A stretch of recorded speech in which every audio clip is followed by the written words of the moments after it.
तो दोस्तों, जैसा कि आपको पता है, अब आपकी परीक्षा के लिए 2 दिन ही शेष रह चुके हैं, इसलिए आज का ये टॉपिक आपके लिए विशेष होगा। जो 2018 में कुछ प्रश्न पूछे हुए थे पाश्चात्य काव्य शास्त्र के, इसमें जो पहला प्रश्न पूछा गया था, सौंदर्य शास्त्र का जनक पश्चिम में किसे माना जाता है? तो जो पश्चिम में सौंदर्य शास्त्र का जनक माना जाता है तो ये माना जाएगा बोमगार्टन को। यहाँ पर जो विकल्प ए है बिल्कुल सही हो जाएगा। अगला प्रश्न है, मलारमे, बादलेयर, मेटरलिंक, WP इट्स का संबंध किस साहित्यिकवाद से रहा है? तो ये रहा है इन तीनों का प्रतीकवाद से। याद रखिएगा, मलारमे है, बादलेयर है, मेटरलिंक है और WP इट्स, इन सभी का संबंध रहा है प्रतीकवाद से। सभी प्रश्नों को ध्यान से देखिएगा दोस्तों, ये रिपीट हो सकते हैं, पूर्ण संभावना है इनकी। आगे है, ओडिसी, इलियड आदि महाकाव्य किसने लिखे हैं? तो दोनों ही महाकाव्य है होमर के। आगे है, सिसरो के ग्रंथ का नाम बताइए। तो ये पाश्चात्य काव्यशास्त्र से संबंध रखने वाले विद्वान है। सिसरो के ग्रंथ का नाम है डी ओरेटरी। आगे है, कविता में टेक्सचर और स्ट्रक्चर की बात किसने की थी? तो ये की गई थी रैनसम के द्वारा। प्रश्न बन सकता है कि जो पाश्चात्य काव्यशास्त्र में कविता में टेक्सचर का सबसे पहले उल्लेख किसने किया था? तो रैनसम ने किया था। स्ट्रक्चर का पूछा जाए तो स्ट्रक्चर का भी रैनसम ने ही किया था। हाँ दोस्तों, अगर आपको इस वीडियो का PDF चाहिए तो आप मुझे व्हाट्सएप करना या टेलीग्राम कर देना, आपको ये PDF में प्रदान कर दूंगा। आगे है, ये 2019 में पूछे हुए प्रश्न थे, एलन टेट काव्य का अस्तित्व किस पर निर्भर मानते हैं? तो ये मानते हैं टेंशन या तनाव पर। एक तरह से इन्हें तनाव का प्रवर्तक भी माना जाता है, तनाववाद का। अगला प्रश्न है, पिंडार ने किस विधा में साहित्य रचना की थी? तो जो पिंडार थे, इन्होंने गीत विधा में साहित्य रचना की थी। अगला प्रश्न है, प्रीफेस टू लिरिकल बैलेड्स किसकी रचना है? तो ये है वर्ड्सवर्थ की। तो वर्ड्सवर्थ के ऊपर मैं एक वीडियो भी लाया था, जिसमें मैंने आपको वर्ड्सवर्थ, कॉलरिज आदि के ऊपर महत्वपूर्ण प्रश्न बनाकर वीडियो प्रदान की थी। अगर आपने उसे नहीं देखा है तो उसे देख सकते हो आप, महत्वपूर्ण साबित होगी आपके लिए ये। प्रश्न कई बार आपसे ये सीधा सीधा बन सकता है कि जो कल्पना सिद्धांत का प्रवर्तन किसने किया था? तो ये किया था कॉलरिज ने। जो कॉलरिज थे ये वर्ड्सवर्थ के मित्र थे। अगला प्रश्न है, अरस्तु के अनुसार त्रासदी में कवि किसका अनुकरण करता है? तो अरस्तु के अनुसार त्रासदी में कवि करता है अनुकरण कार्यरत मनुष्य का। ठीक है। आगे है कुछ महत्वपूर्ण टॉपिक्स जिन्हें मैं आपके समक्ष लाया हूँ। इनकी पूरी संभावना है कि ये पेपर में आएंगे ही आएंगे। ठीक है, तो वीडियो को शांत होकर देखिएगा। तो जो भामा है, इनकी प्रसिद्ध पंक्ति है शब्दार्थो सहितो काव्यम। तो ये प्रश्न बन सकता है कि जो शब्दार्थो सहितो काव्यम किसकी पंक्ति है? तो ये हो जाएगी भामा की। सही विकल्प यहाँ पर भामा माना जाएगा। आगे है, वाक्यम रसात्मकम काव्यम किसकी पंक्ति है? वाक्यम रसात्मकम काव्यम, ये हो जाएगी आचार्य विश्वनाथ की पंक्ति। इसका जो अर्थ निकलता है इस पंक्ति का, तो ये निकलता है रसयुक्त वाक्य काव्य हैं। इंपॉर्टेंट है ये वाला दोस्तों, याद रखिएगा। आगे है, रमणीयाथ प्रतिपादक शब्द काव्यम, ये पंक्ति किसकी होगी? तो ये हो जाएगी पंडित राज जगन्नाथ की पंक्ति। इसका अर्थ निकलता है रमणीय अर्थ का प्रतिपादन करने वाला शब्द काव्य है। क्या है? रमणीय अर्थ का प्रतिपादन करने वाला शब्द क्या है? काव्य होगा ये। तो ये जो ये पंक्ति है इसका अर्थ ये निकलता है। आगे है, दंडी की पंक्ति, काव्य शोभाक्रांत धर्मान अलंकार प्रक्षते। तो ये पंक्ति किसकी होगी? तो ये पंक्ति हो जाएगी दंडी की। आगे है, काव्य को शोभा प्रदान करने वाले धर्म अलंकार कहे जाते हैं। ये पंक्ति होगी दंडी की।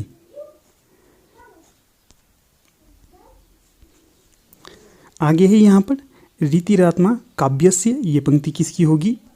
तो ये पंक्ति हो जाएगी वामन की। तो कई बार ये प्रश्न सीधा सीधा बनेगा कि जो रीति को काव्य की आत्मा किसने माना था? तो ये माना था वामन के द्वारा, या फिर रीति संप्रदाय का परिवर्तन किसने किया था? तो ये वामन ने ही किया था।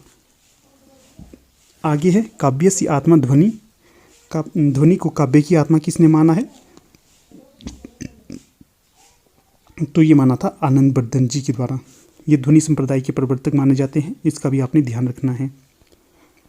आगे है, वक्रोक्ति काव्य जीवितम, क्या है? वक्रोक्ति काव्य जीवितम। ये पंक्ति किसकी होगी? कुंतक जी की पंक्ति हो जाएगी। क्या अर्थ निकलता है? काव्य का जीवन वक्रोक्ति है। क्या? काव्य का जीवन वक्रोक्ति है, या वक्रोक्ति संप्रदाय का प्रवर्तन किसने किया था? कुंतक के द्वारा किया गया था। आगे है हिंदी विद्वानों का साहित्य की परिभाषा किस प्रकार से दी गई है, तो ये देख लेते हैं। महत्वपूर्ण प्रश्न या पंक्ति है ये वाली रामचंद्र शुक्ल की। रामचंद्र शुक्ल कहते हैं कविता जीवन और जगत की अभिव्यक्ति है। तो दोस्तों ये तो है महत्वपूर्ण पंक्ति। कितनी बार बोलूँ, बहुत ही ज़्यादा महत्वपूर्ण पंक्ति है, याद रखिएगा। ये आपसे नेट में भी पूछी जा सकती है, सेट में भी, पीजीटी हिंदी में भी। कविता जीवन और जगत की अभिव्यक्ति है, किसका कथन होगा? रामचंद्र शुक्ल का। आगे है अंतःकरण की वृत्तियों के चित्र का नाम कविता है। तो ये पंक्ति किसकी होगी? महावीर प्रसाद द्विवेदी की। तो ये भी महत्वपूर्ण है। काव्य आत्मा की संकल्पनात्मक अनुभूति है। क्या है? काव्य आत्मा की संकल्पनात्मक अनुभूति है। ये कथन किसका होगा? तो ये कथन हो जाएगा जयशंकर प्रसाद का। ये प्रश्न सीधा सीधा आपसे परीक्षा में पूछा जाता है कि ये पंक्ति किसने कही है। इसके पश्चात है कविता हमारे परिपूर्ण क्षणों की वाणी है। किसका कथन है ये? तो ये पंत जी का कथन हो जाएगा। इसके पश्चात अंग्रेजी विद्वानों की परिभाषा है, इसे देख लेते हैं। Poetry is the best words in their best order, अर्थात सर्वोत्तम शब्द अपने सर्वोत्तम क्रम में कविता है। तो जो परीक्षा में अंग्रेजी में तो नहीं पूछा जाता है, पर हिंदी में पूछा जाता है। जो पीछे भी टेट हुआ था, जेबीटी टेट, हाँ, तो वहाँ पर ये पंक्ति पूछी गई थी कि ये पंक्ति किसकी है? सर्वोत्तम शब्द अपने सर्वोत्तम क्रम में कविता होती है। तो ये कथन कॉलेज का हो जाएगा। फिर है poetry is the spontaneous overflow of powerful feelings. क्या है? Poetry is the spontaneous overflow of powerful feelings. तो ये पंक्ति किसकी होगी? इसमें हिंदी में बोल देता हूँ, कविता प्रबल अनुभूतियों का सहज उद्रेक है। तो ये जो पंक्ति हो जाएगी वर्ड्सवर्थ की हो जाएगी, ये वाली पंक्ति। आगे है poetry is the bottom a criticism of life, या कविता मूल रूप में जीवन की आलोचना है। ये कथन किसका हो जाएगा? मैथ्यू अर्नाल्ड का। आगे है साहित्य के मुख्य 4 तत्व निर्धारित किए गए हैं। आपसे प्रश्न बन सकता है कि जो साहित्य के मुख्य कितने तत्व निर्धारित किए हैं, तो ये किए गए हैं 4। साहित्य के मुख्यतः 4 तत्व निर्धारित किए गए हैं, और वो कौन कौन से हैं? भाव, कल्पना, बुद्धि और शैली। कौन कौन से हैं? भाव, कल्पना, बुद्धि और शैली, ये 4 तत्व होंगे। इसके पश्चात है साहित्य के भेद। यहाँ से प्रश्न कई बार पूछा जाता है कि जो साहित्य के कितने भेद हैं दोस्तों? साहित्य के होंगे 2 भेद, एक होगा पद्य और दूसरा होगा गद्य। कौन कौन से? पद्य और गद्य, 2 भेद होंगे ये।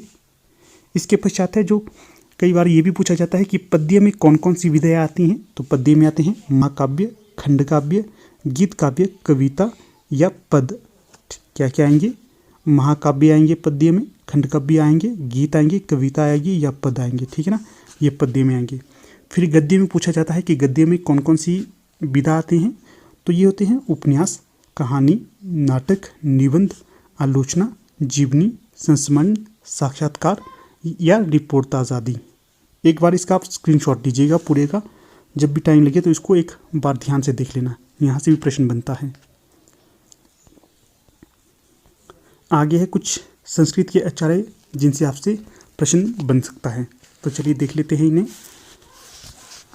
तो जो भरत मुनि थे, इनका समय आपसे पूछा जाता है कि इनका समय कब का है, तो ये है 2री शती का समय इनका माना जाता है, और इनका जो महत्वपूर्ण ग्रंथ है वो है नाट्यशास्त्र।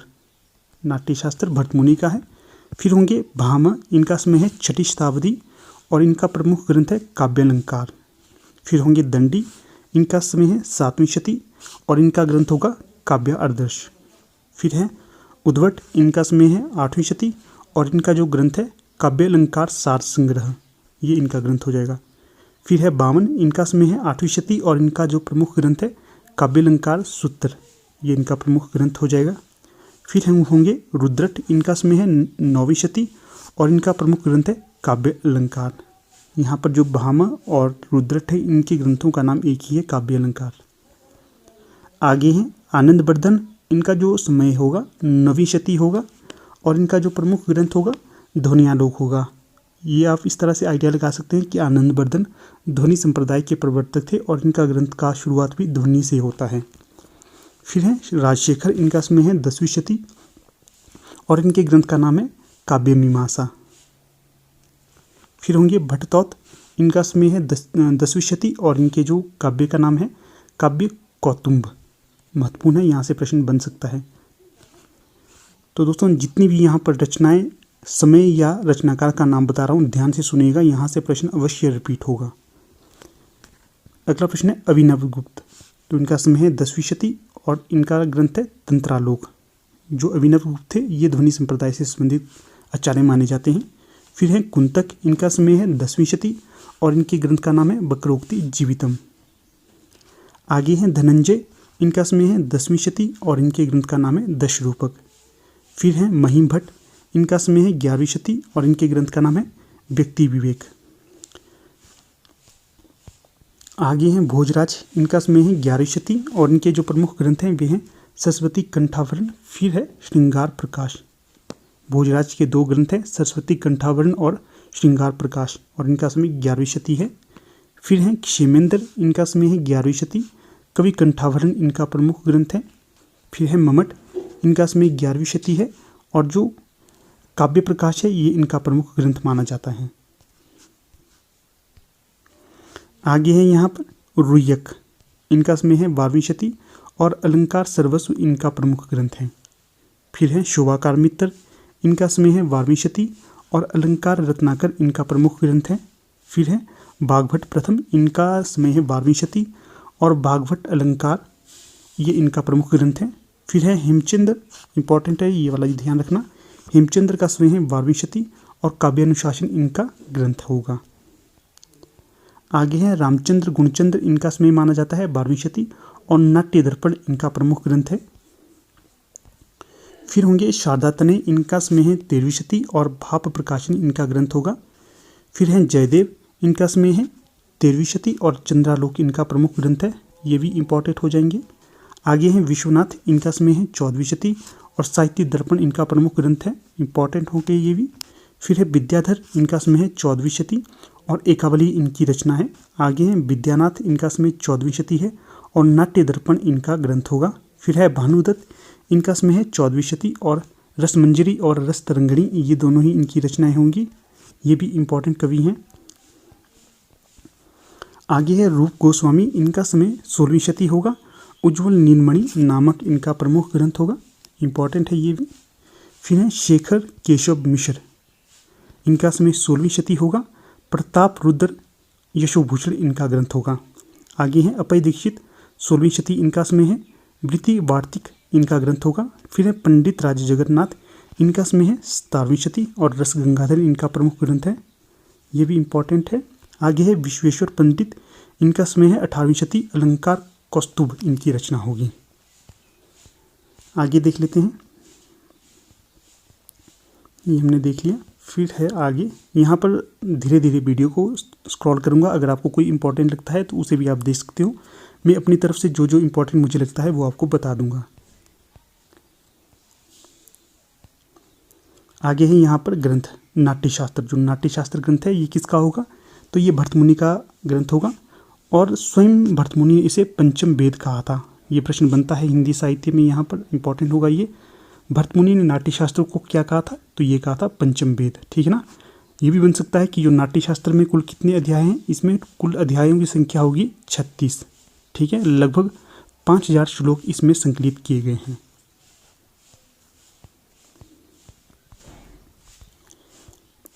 आगे है काव्य हेतु, किस आचार्य ने किसे काव्य हेतु माना है उसे हम देख लेते हैं। जो भामह थे इन्होंने प्रतिभा को काव्य हेतु माना था। फिर जो दंडी हैं इन्होंने प्रतिभा, शास्त्र ज्ञान, अभ्यास इन तीनों को काव्य हेतु माना है। और जो रुद्रत और कुंतक है इन्होंने शक्ति, व्युत्पत्ति और अभ्यास इसे काव्य हेतु माना है। फिर होंगे वामन, इन्होंने लोक या लोक व्यवहार, विद्या और प्रकीर्णन को काव्य हेतु माना है। फिर होंगे जयदेव, इन्होंने मूल प्रतिभा को माना है। इसके अंतर्गत किस किस को माना है, व्युत्पत्ति को, व्युत्पत्ति हो जाएगा। फिर अभ्यास सहायक, इन्होंने काव्य हेतु माना है। फिर मम्मट हो जाएंगे, मम्मट ने शक्ति, निपुणता और अभ्यास इन्हें काव्य हेतु माना है।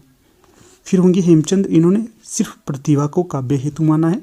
और फिर जगन्नाथ है, इन्होंने भी केवल प्रतिभा को ही काव्य हेतु माना है, ध्यान रखिएगा, यहाँ से भी प्रश्न बन सकता है।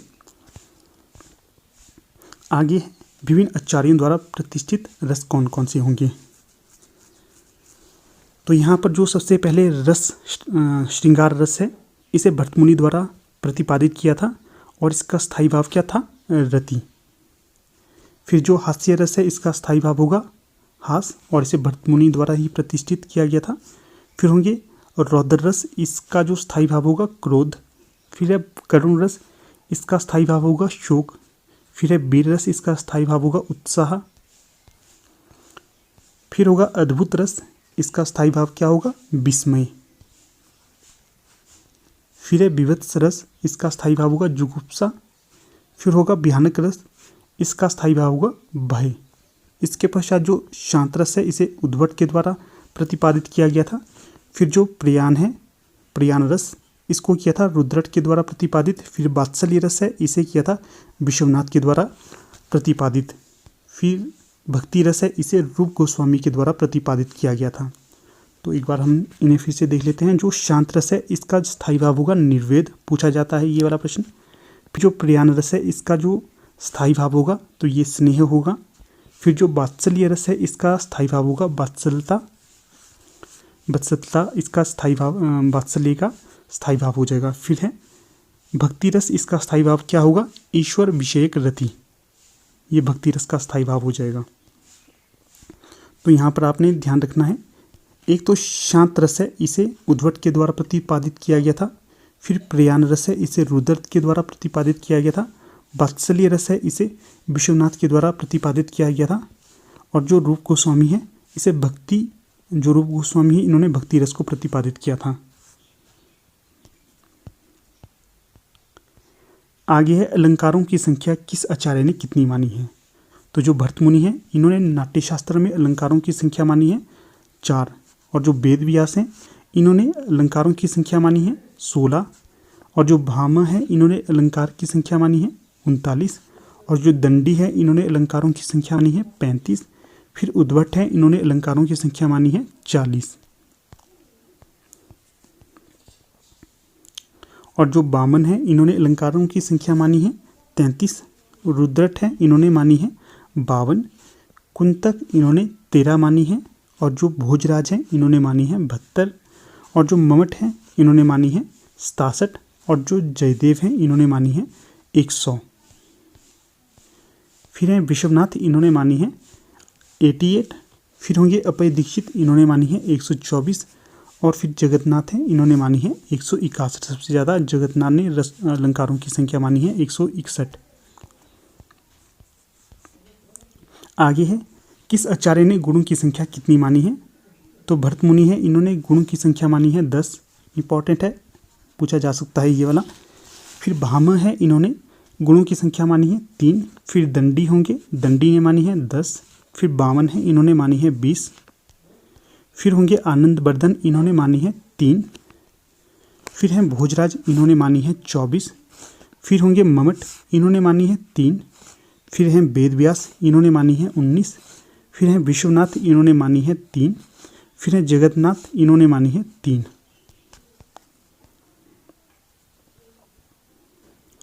तो यहाँ पर आपसे पूछा जा सकता है कि जो गुण हैं वो कौन कौन से हैं। तो देख लेते हैं गुणों को। भर्तमुनि के अनुसार गुणों की संख्या कितनी है, 10 है। कौन कौन से हैं भर्तमुनि के अनुसार, माधुर्य, ओज, प्रसाद। मुख्यतः जो आजकल हम बात करें वो 3 ये होंगे, माधुर्य, ओज और प्रसाद, ये मुख्य गुण हैं। बाकी जो भर्तमुनि ने आगे कौन कौन से माने वो देख लेते हैं। माधुर्य पहला होगा, ओज दूसरा, प्रसाद तीसरा, श्लेष चौथा, समता पांचवा, सुकुमारता छठा, अर्थव्याप्ति सातवां, उदारता आठवां, क्रांति नौवां और समाधि 10वां। फिर से एक बार बता देता हूँ। भर्तमुनि ने माने हैं माधुर्य, ओज, प्रसाद, श्लेष, समता, सुकुमारता, अर्थव्याप्ति, उदारता, क्रांति और समाधि। ये भर्तमुनि के 10 गुण माने गए हैं। आगे है पाश्चात्य काव्यशास्त्र। यहाँ पर जो मैं सभी के बारे में नहीं करवाऊंगा, अगर आपको पीडीएफ चाहिए होगी तो आप व्हाट्सएप कर लेना मुझे या टेलीग्राम कर देना, वहाँ पर मैं आपको ये पीडीएफ प्रदान कर दूंगा। जो मुख्य होंगे उनके बारे में यहाँ पर बता देता हूँ मैं आपको। जो प्लेटो है, ये पाश्चात्य काव्यशास्त्र के प्रमुख प्रचारकों में से एक है। इनका जन्म कई बार पूछा जाता है, इनका जन्म कहाँ हुआ था। इनका जन्म हुआ है यूनान में, ठीक है ना। इनका समय पूछा जाता है कई बार, इनका समय क्या है, तो इनका समय होगा 427 से लेकर 347 ईस्वी पूर्व। इनकी जो प्रमुख रचना है उन्हें देख लेते हैं। रिपब्लिक इनकी प्रमुख ग्रंथ है। इयॉन, फ्रीडो, फ्रीडम, फ्रीडस, लॉज, स्टेट्समैन, ये इनकी कुछ प्रमुख रचनाएं हैं। बाकी आप पढ़ लेना। फिर अरस्तु होंगे, इनका समय है 384 से लेकर 322 ईस्वी पूर्व तक। पेरिपोइथिकस इनकी जो प्रमुख रचना है। फिर रिटोरिक और पॉलिटिक्स, ये तीन इनकी प्रमुख रचनाएं हैं। जो होरेस है, इनकी जो रचना है प्रसिद्ध आर्स पोइथिका, ये इनकी प्रमुख रचना है। फिर लोंजाइनस है, इनकी जो प्रमुख रचना है पेरी इप्सुस या ऑन दी सबलाइम, ये इनकी प्रमुख रचना हो जाएगी।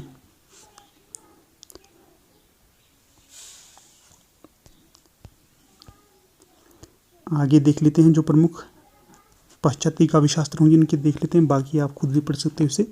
विलियम वर्ड्सवर्थ हैं, इनका समय 1770 है। और लिरिकल बैलेड्स, द प्रिल्यूड, ये दोनों ही इनकी रचनाएं होंगी। फिर है कॉलरिज, इनका समय है 1772। और इनकी जो प्रमुख रचना है उन्हें देख लेते हैं। बायोग्राफिया लिटरेरिया इनकी प्रमुख रचना है। बाकी इनकी रचनाएं आप पढ़ लेना। फिर है पी वी शैली, इनका समय है 1792। और इनकी जो प्रमुख रचना है ये है अ डिफेंस ऑफ पोइट्री, ये भी पूछे जा सकते हैं कभी। आगे देख लेते हैं। आगे है कार्ल मार्क्स, इनकी जो इतनी रचनाएं नहीं पूछी जाती है, इनका नाम ही बहुत प्रसिद्ध है। फिर एक बार यहाँ पर जो सिगमंड फ्राइड है इसे भी देख लेना। पूछा जाता है कि जो सिगमंड फ्राइड का संबंध किससे है, मनोविश्लेषणवाद से है। इनका समय है यहाँ पर 1856। क्रोचे, यहाँ से भी प्रश्न पूछा जाता है। क्रोचे का समय कब का है, 1866 का है। एस्थेटिक और लॉजिक, ये दोनों ही इनकी रचना है। एजरा पाउंड से भी कई बार प्रश्न पूछा जाता है, खासकर नेट में एजरा पाउंड को लिया जाता है। 1885 इनका जन्म है। और मेक इट न्यू इनकी प्रमुख रचना है। फिर आएंगे टी.एस. इलियट, महत्वपूर्ण है ये। इनका समय है 1888। और इनकी जो प्रमुख रचना है वे इस प्रकार से होंगी। Selected essays, ancient and modern, poetry and drama, on poetry and poetics, the sacred wood, the wasteland, ये इनकी प्रमुख रचना है। The wasteland, the use of poetry and use of criticism, ये इनकी प्रमुख रचना है। देख लेना ध्यान से इसे। इसके पश्चात जो प्रमुख रचनाकार हैं वे हैं I.A. रिचर्ड्स। इनका समय कब का है, तो इनका समय हो जाएगा 1893 का। और इनकी जो प्रमुख रचना है उन्हें देख लेते हैं। The foundation of aesthetic, the meaning of meaning, प्रमुख रचना है ये वाली। Principle of literary criticism, poetries and sciences, practical criticism, ये भी महत्वपूर्ण हो जाएगी। फिलॉसफी ऑफ रिटोरिक, ये भी इनकी प्रमुख रचना है। आगे हैं ज्यों पाल सार्त्रे, ये भी प्रमुख हैं। इनका समय है 1905। एक बार इनकी रचना भी देख लेना आप कौन कौन सी होगी। ये ज़्यादा डिस्क्राइब इसलिए नहीं कर रहा हूँ क्योंकि ज़्यादा लंबी वीडियो हो जाएगी, फिर आपको देखने में दिक्कत आ जाएगी, ठीक है ना। जॉक देरिदा को भी एक बार आप देख लेना, ठीक है। यह यहाँ पर प्रमुख पाश्चात्य विचारक और उनका जन्म स्थान है, तो यहाँ से भी प्रश्न बनता है, तो इसको भी ध्यान से देखिएगा। तो जो प्लेटो है इनका जन्म कहाँ हुआ था, यूनान के एथेंस में। जो एथेंस है यहाँ पर प्लेटो का जन्म हुआ है। फिर होंगे अरस्तु, इनका जन्म हुआ है मकदूनिया में। फिर है लोंजाइनस, इनका जन्म यूनान में हुआ है। वर्ड्सवर्थ है, इनका जन्म हुआ है इंग्लैंड में। फिर है कॉलरिज, इनका जन्म हुआ है इंग्लैंड में। क्रोचे, इनका जन्म इटली में हुआ है। टी.एस. इलियट, इनका जन्म हुआ है अमेरिका में। फिर है I.A. रिचर्ड्स, इनका जन्म हुआ है यूके में या यूनाइटेड किंगडम में। फिर होंगे प्रमुख सिद्धांत और उनके सिद्धांतकार, तो यहाँ से भी प्रश्न बनता है। आपने पीछे प्रश्न पत्र में देखा होगा ये। अनुकरण सिद्धांत किसका था, प्लेटो का। फिर है विरेचन सिद्धांत और त्रासी सिद्धांत, ये दोनों ही अरस्तु के सिद्धांत होंगे। फिर है उदात्त सिद्धांत या औदात्यवाद, लोंजाइनस के सिद्धांत होंगे। फिर है द्वंद्ववाद, ये हीगल का संबंध होगा। फिर है स्वच्छंदतावाद, इसके साथ वर्ड्सवर्थ का संबंध होगा। फिर है कल्पना सिद्धांत, इम्पॉर्टेंट है ये, तो ये कॉलेज का सिद्धांत हो जाएगा। अस्तित्ववाद से संबंध किसका है? सोरेन किरकेगार्ड का, इम्पॉर्टेंट है ये। फिर होंगे द्वंद्वात्मक भौतिकवाद, कार्ल मार्क्स का। फिर है प्रतीकवाद, तो यहाँ पर देखिए ये प्रश्न तो अभी पीछे जो मैंने आपको वीडियो करवाई थी उसमें ये प्रश्न पूछा हुआ था। जिन मोरेयास और बादलेर और मेलार में इन तीनों का संबंध प्रतीकवाद से है। फिर है प्राकृतवाद, एमिल जोला प्राकृतवाद से संबंधित हैं। फिर होंगे मनोविश्लेषणवाद, ये फ्राइड का वाद है। फिर है अभिव्यंजनावाद, क्रोचे का वाद है ये। फिर है महान यथार्थवाद, जॉर्ज लुकाच का वाद है ये। फिर है आगे बिंबवाद, ये टी.ई. ह्यूम और एजरा पाउंड से संबंधित है बिंबवाद। आगे है निर्व्यक्तिकतावाद, तो ये इलियट का होगा। फिर है वस्तुनिष्ठ समीकरण, इलियट का होगा। परंपरा सिद्धांत, इलियट का होगा। उपन्यास का अंत किसने कहा था? इलियट ने कहा था उपन्यास का अंत हो गया है। सबसे महत्वपूर्ण है निर्व्यक्तिकता का वाद। कौन सा? निर्व्यक्तिकता का जो वाद दिया था ये इलियट का सबसे महत्वपूर्ण और प्रश्न पेपर में पूछा जा सकता है। आगे है संप्रेषण सिद्धांत, किसने दिया था? आई ए रिचर्ड्स ने। मूल्य सिद्धांत किसने दिया था? आई ए रिचर्ड्स ने। और अर्थमीमांसा सिद्धांत आई ए रिचर्ड्स ने दिया था। आगे है यथार्थवाद, किसका है? कार्वे का है। अंतश्चेतनावादी यथार्थवाद किसका है? डी.एच. लॉरेंस का होगा। कुत्सित यथार्थवाद किसका है? फ्लावर्ट का होगा ये। आगे है अति यथार्थवाद, किसने दिया था? आंद्रे प्रेते और हर्बर्ट रीड के द्वारा। आगे है नव्य शास्त्रवाद, ये बेन जॉनसन के द्वारा दिया गया है। संरचनावाद, प्रोफेसर फर्दिनांद डी ससियो इनके द्वारा दिया गया था। फिर है उत्तर संरचनावाद, जॉक देरिडा के द्वारा दिया गया था। विखंडनवाद अत्यधिक पूछा जाता है, विखंडनवाद किसने दिया था? जॉक देरिडा ने। फिर होंगे अजनबीपन, स्केलोवस्की का होगा।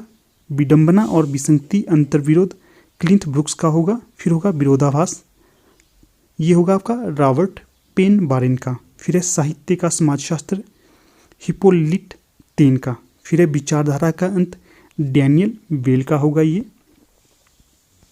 फिर है लेखक की मृत्यु, किसने कहा था? रोला बर्थ का। फिर है लेखक का अंत, लायन ट्रीलिंग का। फिर है परंपरागत शैलियों की मरती हुई विधाएं, ये किसने कहा था? एडमंड विल्सन ने। इसके पश्चात है जो मनोविज्ञान के प्रमुख विचारक या कवि रहे हैं या आचार्य रहे हैं वे कौन से होंगे? Sigmund Freud, Alfred Adler, Carl Gustav Jung, doctor Havelock Ellis, ये होंगे मनोवैज्ञानिक कवि। आगे देख लेते हैं प्रमुख अस्तित्ववादी कौन कौन से हैं।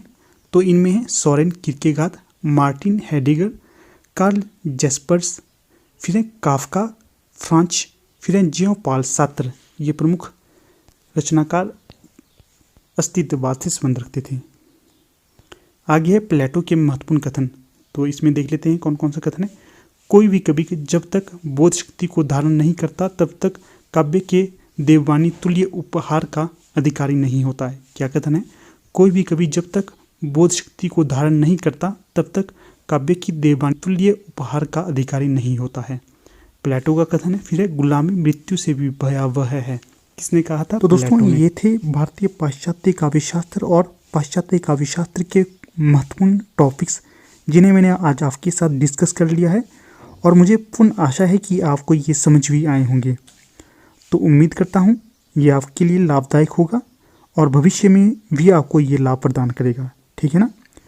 तो अब यहाँ पर हमारी वीडियो का समापन हो जाता है और जो कल आपका एग्ज़ाम है बिल्कुल शांति से और आराम से पेपर दीजिएगा। आपको एग्ज़ाम विवेचना परिवार की तरफ से बहुत बहुत शुभकामनाएं। तो अब वीडियो को समाप्त कर लेते हैं। धन्यवाद।